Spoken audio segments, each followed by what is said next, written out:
Bueno, como les comentaba Juanjo, hoy nuestra primera charla va a estar a cargo de Andrew Lee, que es el CEO de Eset para Norteamérica.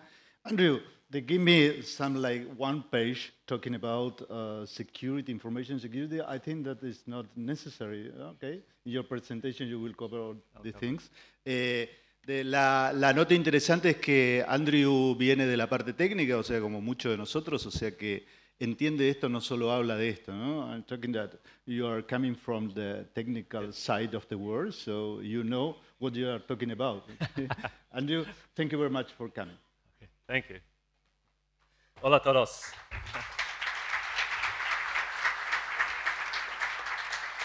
I will, unfortunately, I will have to speak in English because it will help me to understand what I'm saying. So, we can talk about immortality in many ways. You know, we can talk about Bach, about Mozart, about Leonardo da Vinci, about Michelangelo. And these people are in some ways immortal because their work lives on, something lives on afterwards. But now we have the possibility to face that every man should be capable of all ideas, and in the future that really could be the case. So it will not just be the Michelangelos, the Leonardo da Vinci's of the world who will be immortal, but maybe each one of us will live on in many ways through all of the things that we have done, because really in the past it would take a lifetime to capture such expert knowledge. Michelangelo, Bach, Mozart, they studied and they focused on one area of knowledge that made them the expert, and they had the genius touch that was able to create something amazing, something extraordinary.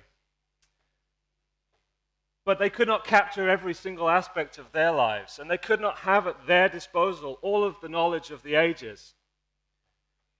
And so it took a lifetime to master and acquire expert knowledge. But now we can acquire the knowledge of an entire lifetime at the speed of light in an instant. All knowledge is available. All ideas are available. As we digitize the world, more and more of us become immortal. So I want to take a quick look today at what the future looks like. We'll talk about our lives in data, why the way that our lives are becoming separate almost from ourselves because of the data that surrounds us. Then I want to talk a little bit about some of the decisions that are made about us, the decisions made by artificial minds, by machines, by algorithms. Not so much artificial intelligence, but more data analytics. And the prediction and foresight that goes along with that. How do we tie those things together? Why does it matter? What are the implications of making predictions based on data about us? I'll touch very briefly on obsolescence, the idea that things have a short lifetime and disappear. And then I want to just speculate a little bit because I'm doing the keynote and I can. So what does the past really look like? You know, we've gone from a progression of things. We've gone from large room-filling mainframes to really things that we probably recognize now as being computers, but not just those things, but we've gone through a progression of things that are computer-like, but really they are just things for data input.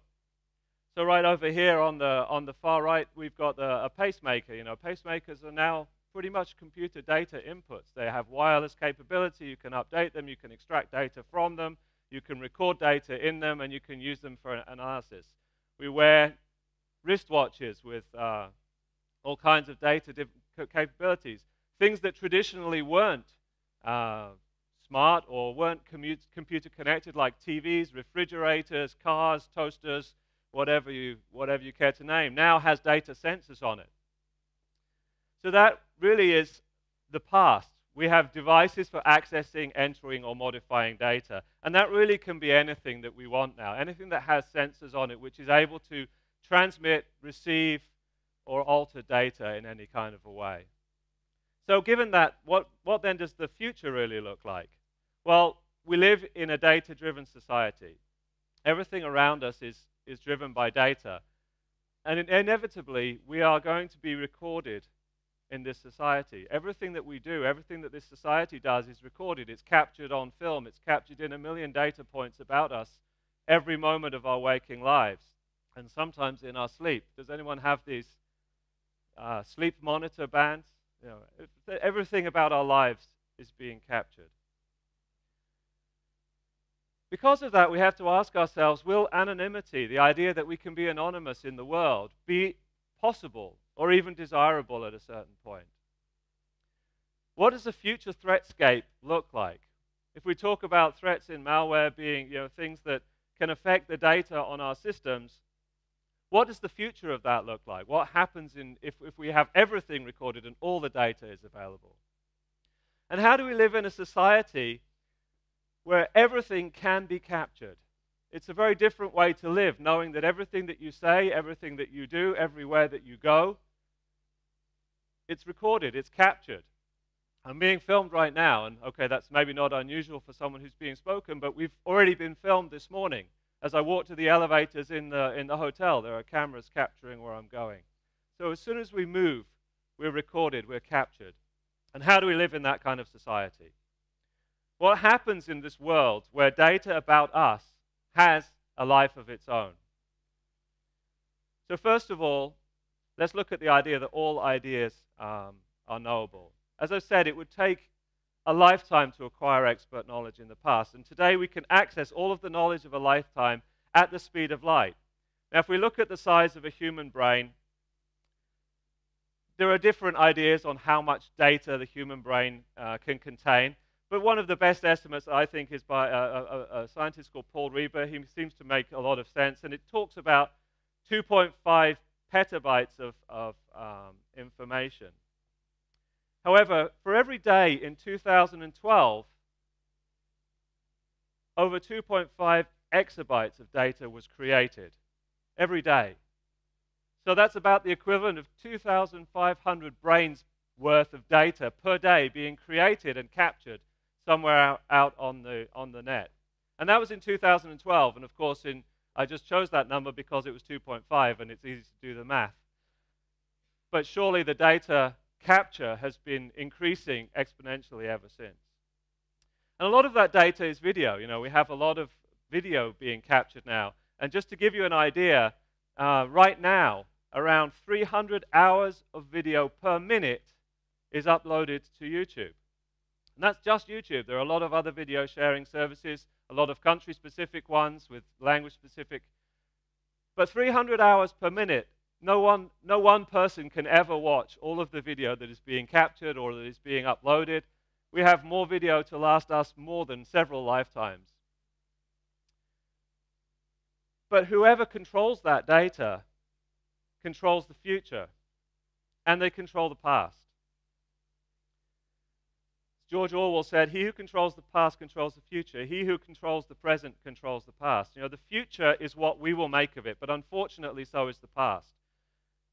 We seem to have this idea that if we can capture a point of time in data, that it will be immutable, that these events remain fixed in our memories, and that they'll never change. But that's simply not true. If you control data, you control the past, because you can change things. Nothing really goes away. Nothing really disappears forever. But it is possible to change the past. It is possible to change that data and alter it in such a way that it becomes indistinguishable from the truth. And we can have multiple versions of the past. We only need to look at our news television broadcasts to see how data is manipulated, how events are manipulated. And even when we're all watching the same piece of data, the same video, the same newscast, we all see it and perceive it in slightly different ways. And there are different slants on the reporting of it. So the data itself might be fixed, but the story that it tells is different. And each one of us now live our lives in data. You know, a single photograph can lead to this trail of identity. I can walk into a bar and I can take a photograph of somebody, and using face recognition software, I can then find out who that person is, because it's likely that that person has, let's say, a Facebook profile. Maybe they have a dating site. Maybe I can find them somewhere on the web and I can find some information about that person, and now I know where they live, who they are, where they work, who their friends are. And I can find out from that much more about them than in the past was ever possible. I can conduct surveillance without ever going near the person.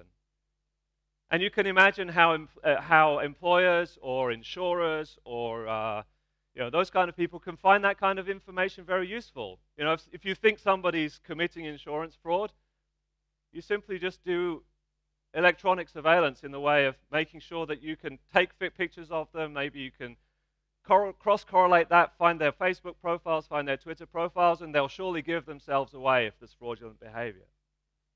But it's not really just about who can see you, but what they can learn that we don't realize.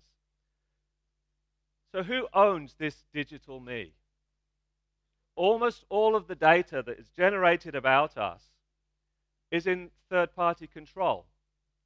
The pictures that are being taken of me this morning as I walked around the hotel and of each one of us, we don't know where those are stored.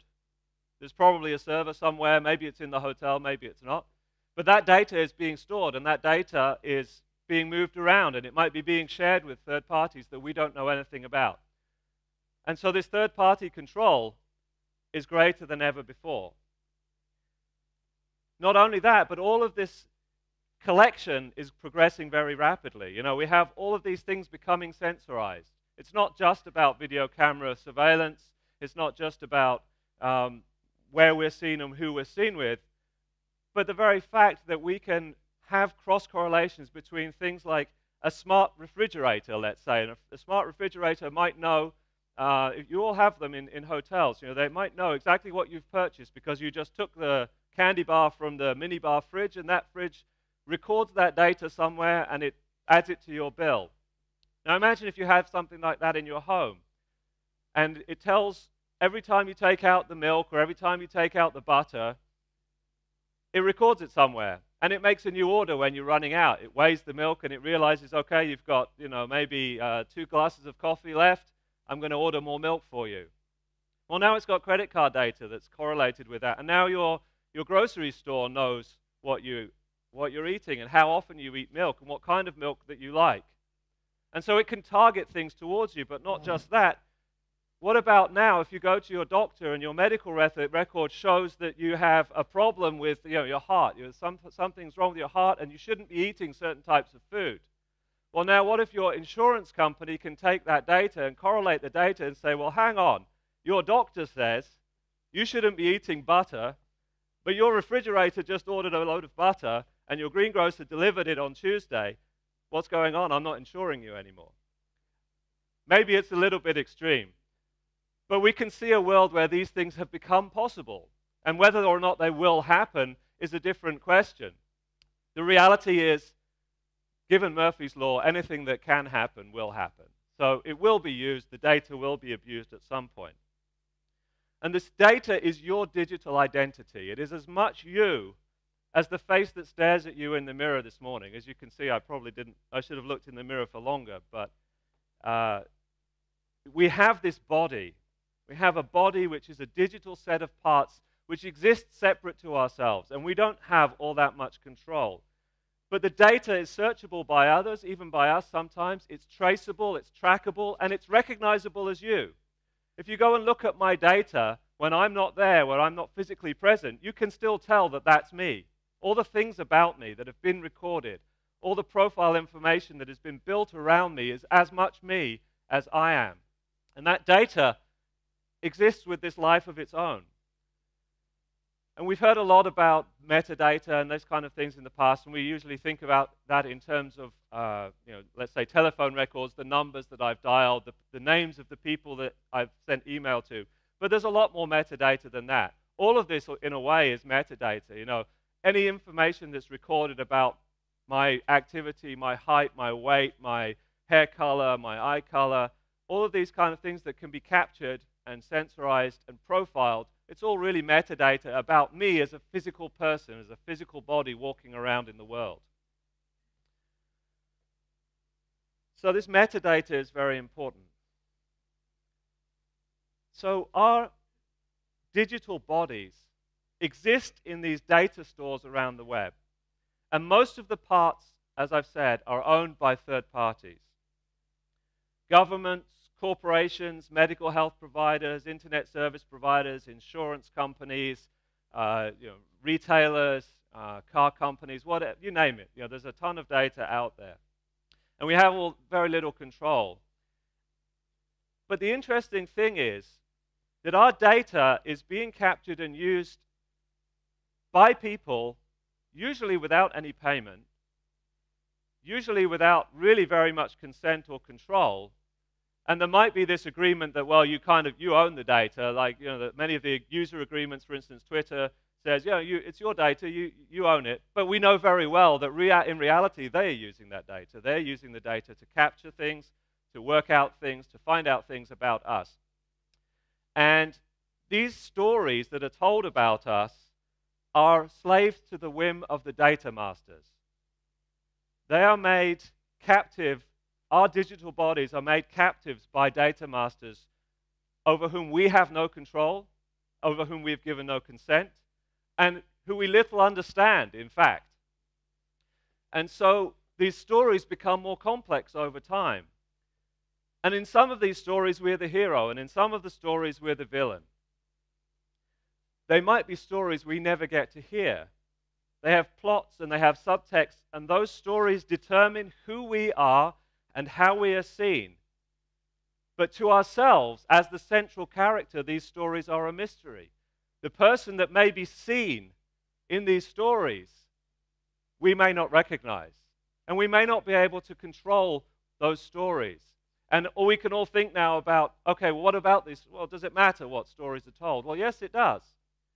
Because the problem is that in most cases, these stories are decisions of artificial minds. And what if the algorithms that control these stories are only just good enough? That means they're not really, really powerful, they're not really, really intelligent, they're not really, really good. They're just good enough to serve the purpose of the data master.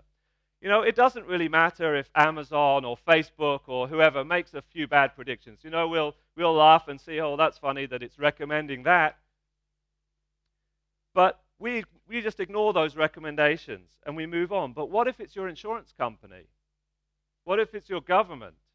What if it's a credit provider that is taking those stories about us and making inferences about things that we have no control over based on data that's only just good enough or data that isn't good enough at all, and the algorithms aren't good enough to work out the implications of that happening? So they can make bad decisions, and bad algorithms can be more harmful than good algorithms because those bad decisions replicate, those bad decisions magnify and they grow, and it's very hard to find the root of where something started to go wrong, where the data became diseased, where it became dirty. So we don't know what's being predicted by these algorithms and what predictions are being made. And not only that, the false positives are a real problem because a machine doesn't understand the context. It doesn't know the context of what's happening around you and your life or why that thing happened. All it knows is the context of your digital body, the data that it has been managed to capture about you. That's usually metadata. It's usually things about what you've done or why, or other people's influence on that as well. So, for instance, Amazon's buying algorithms will look at, well, these people bought this type of thing and they usually like this other type of thing as well. So that's kind of a metadata thing that's going on. It's not about the thing itself, but it's a prediction based on something that it knows about people. It's very, very difficult to filter these out from abstracted data. When you have a false positive, it's very difficult to know because the data is no longer in the context in which it was made. It's no longer in control of you. So that data is abstract. It just exists as some data points, and you can make some calculations around it, but you can't ever know. And all you have is this cross-linked intuition, where you're making guesses based on things that have happened in the past. So what happens if digital precognition is only really ever as good as our own? We're not very good at predicting the future. I thought Chelsea would win the World Cup, but, I obviously don't know anything about soccer. So, it's prediction and precognition is a very difficult thing, even given good data. But what if these digital minds are only ever as good as our own? But we can also wonder, what happens if they're better? What happens if these guesses become really good? What happens when they become too good? And what happens if we trust the data more than we trust the person? And who is responsible for bad decisions? Right now, I don't see much responsibility being taken by anybody about the decisions that are causing disease data. So let's talk very quickly about this disease data idea. So right now, there's a lot of things going on where, for instance, we know it's very hard to clean up data when it affects things that are very important, like your identity or tax fraud. Okay, so if someone gets my social security number, they can file a tax return in my name. It's stupid, it shouldn't be able to happen, but it does happen. It's very, very hard for me then, as the real owner of that social security number, to go back to the tax authority and say, hey, this is my money, not that guy's money. So we get this idea of digital cancer. Cancer is a disease that's caused by uncontrolled replication of normal cells in a body. And if we talk about it in terms of data, I like to think of it as a digital disease that's caused by this uncontrolled replication of abnormal data in any set of data. So this is data which has become false or has become corrupt or is incorrect in some way, and it replicates throughout the systems, and we can't get back into control of it. So just imagine this. If I could steal your identity, and this is a problem in America because we have an insurance-based healthcare system where I have to have a card, I have to provide you to the health provider, and that health provider will give me some services. So I'm not currently in the position to be able to become pregnant because that's technologically difficult. But imagine that I was a woman, that I was pregnant, and I was going to receive some healthcare service from my provider. And I went and I thought, well, I don't have insurance, so I'll steal someone's insurance and I'll go and I'll get, on their insurance, I'll get provided healthcare. A very real case, this actually happened. A woman had her children taken off her because somebody had fraudulently used her identity to gain access to healthcare while she was having a baby. That baby tested positive for methamphetamine. And the woman who really owned that medical ID had her children taken away by social services.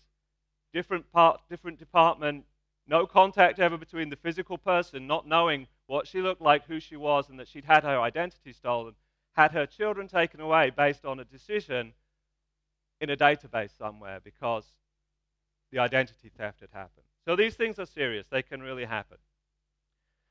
So the future is at risk because someone can change the data, but the data isn't me.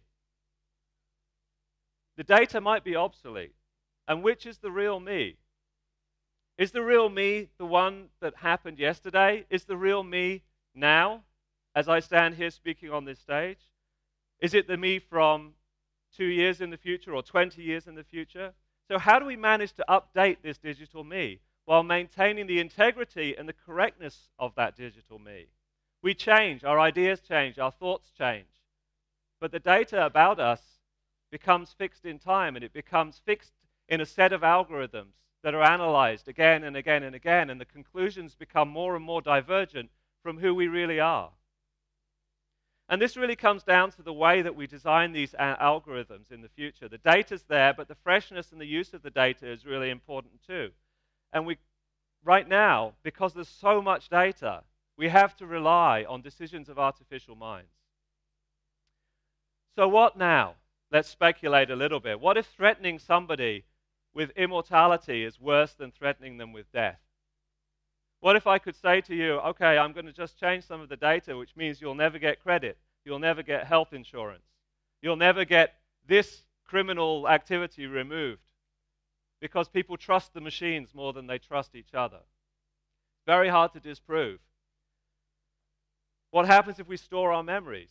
Those memories become a fixed point in time, and they can go back and they can refer to them in a criminal court of law and say, well, you had that idea and you had that thought at that time. Why don't you still agree with it? You know, we don't allow our politicians to change their minds, so why should anyone allow us to change their minds? Criminal records are data points, you know. the same thing. So we also have this idea now of implanted devices, and our bodies tell a lot about us. Our physical bodies are telling the world, the cloud, ourselves about things that we never knew before. We didn't know. I didn't know every day or every minute what my heart rate was. Right now it's pretty high. But we didn't know. I didn't know what my blood sugar composition was every moment of the day, but now I can find out. We can have implanted devices. We can have human data interfaces, and those things might be able to give us away in the future. Will I be able to look at you and tell that you're lying because of an interface in my head or in my eye? Because it will measure your body signals, or your wireless devices will be communicating with mine and saying, oh, hang on, he's got elevated heart rate, he's got elevated pulse, he's sweating, maybe he's lying. So let me just skip forward a bit because I need to move forward. So we talk about this idea that picture is worth 1,000 words. Actually, it's worth about 1,000,000 words, really. And we have cameras everywhere, and it's funny because the contradictions are multiplying. If you go to a store, you can see a sign that says, no cameras in this store. And then as you walk around that store, you can see a piece of some of the goods there, and that's a box of watermelons right next to it saying, scan me for more information about the watermelons. Well, which is it? I can use my camera or I can't use my camera. So there are real legitimate uses for this. We can have medical uses for these devices. We can have law enforcement uses for the devices, personal safety, personal interest. But what if these things become more ubiquitous? What if a government employee or a law enforcement officer has cybernetic eyes, that they capture you without your consent? Can that become a data point? What if your lover records sexual encounters? Not because they want to, but because they have to, because their eyes are cybernetic. We know about these sex tapes that get spread around. Could we all become victims? And should we disallow people from doing that? What about if we have digitally enhanced human memory? What if somebody has Alzheimer and they have a device which is able to capture photos, and as somebody walks up to me, Pedro comes up to me, and that photo pops up and this device in my ear says, that's Pedro.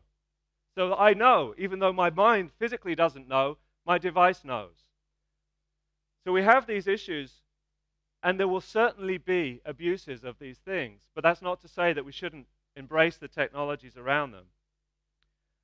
But it raises problems for data in corporations. What if somebody can take your IP just by looking at a document, simply by glancing at that document, and it takes a photo, and that's stored as your digital memory. That digital memory now belongs to you as a person because it's your device, it's your brain, it's part of your function of your body. Of course, we don't really have to worry about it just yet. Photo recognition that I was talking about earlier isn't quite as good as it claims to be. This is Facebook suggesting some of my friends in this picture. As you can see, these are fairly well-known. Does anyone not know who this is? So it's not quite there yet, but actually when I look at the faces, it's actually funny because I can see exactly why Facebook has suggested these people.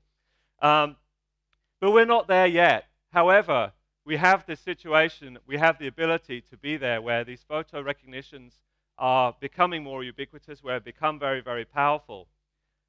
And I just want to remember that perfect recall is not the same as the truth. Our memories lie to us, the data lies to us, photos lie to us.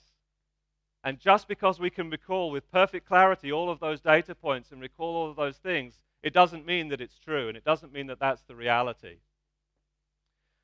So our view of the world is actually different depending on who and where we are. We have a lot of things going on around us that are profiling us, and we think that we see the same view of the world, but we really aren't. And you can be adjusted to fit a certain profile. And I'll just show you a good example of that. So I did an experiment with some friends, just a few people, very quickly, and I asked them just to open Google and type one letter into it, the letter G for Google, and see what Google predicted and what Google gives up, because now that when you type into Google, it predicts something. Well, guess what? Each one of us got a different result. It used to be, you could say, go Google this, and you would be pretty sure that the same result would come up, but that's no longer true. We see different views of the world depending on who we are and who these data algorithms think that we are.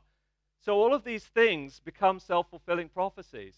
We have a narrow view of the world, and the machines reinforce that. If we think something, it's much more likely we'll be presented with information that reinforces rather than disproves that view. And so maybe the world is not becoming more open because of data, but it's becoming more closed. We have less ability to find out things outside of our sphere. And we need to understand that understanding is not the same as wisdom. Just because we know how something works doesn't mean we're using it wisely. It doesn't mean that it's correct. It doesn't mean that it's helping us. And the context that we have is important, but it isn't everything. The correct alteration of data in a connected and automated world is really fraught with difficulty. It's very, very difficult to correct data in a way that keeps its integrity.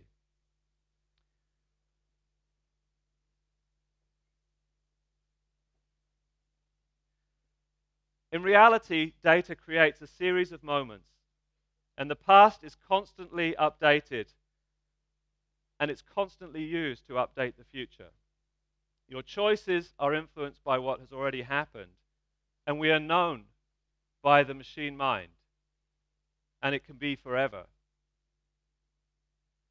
A lot of these devices are very low power, they're very low cost, they have no maintenance ability, and when you think about updating that and you think about security, which requires frequent updating, it requires things to be moved and to change.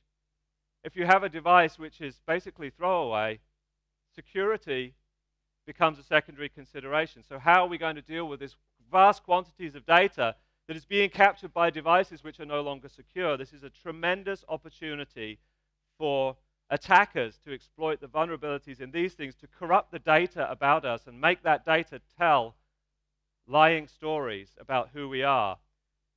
Or, worse, to control systems that we require and that we need and we rely on for safety, for instance, our car controls. If we can control someone's car remotely, which is possible, we can do any kind of things we want. We can put somebody at a crime scene.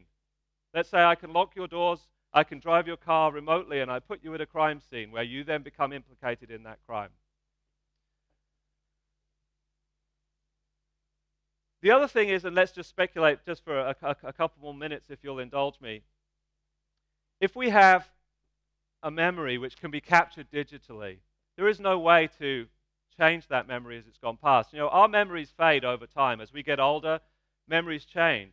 Pain that we had and suffering that we had goes away, or it becomes less vital to us. And it becomes part of who we are. It shapes us. But if we capture all of that, how do we know that it will ever go away? How can we ever wipe away the embarrassment and the pain of a lifetime of mistakes, which we all have? So will our algorithms become more human? Will they understand? Will they be able to have empathy and understand what should be captured or what should be left? Do we really want to know every single detail about a Leonardo da Vinci, or should we rather leave some things left unsaid?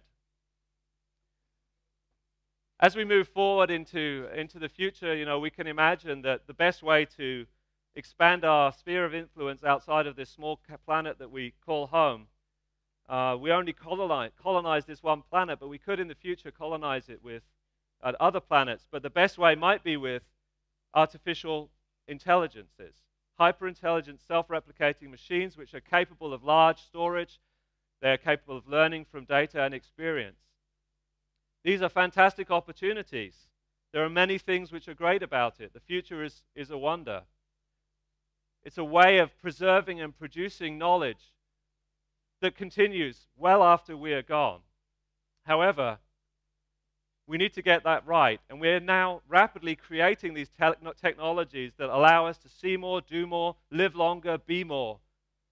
But we need to make sure that we're building them in such a way that they can be secure, that they can help us, that they can aid mankind, and that one day possibly can benefit mankind, rather than simply be used to perpetuate myths about us or to create data algorithms that can sell us more things. So in conclusion, I want to just say that I think privacy is the future of security. It's the new frontier. Our future privacy and security is inextricably linked to our ability to control data. So ironically, we must focus on preserving the integrity of the data. Having said that the data should be free and manipulatable, we should be able to preserve that data, and we must have better transparency to ensure better privacy. We must know what's being done with the data, how these algorithms are being used to manipulate that data, how things about us are being said. And the future, we should also remember, unfortunately, is almost never built with security in mind. And that legislation, although it's important, is far slower than the technological advancements which we're making now. So that's really all that I have, and I thank you for listening, and I will see you in a million years, because I'm pretty sure the data will still be there. Thank you very much.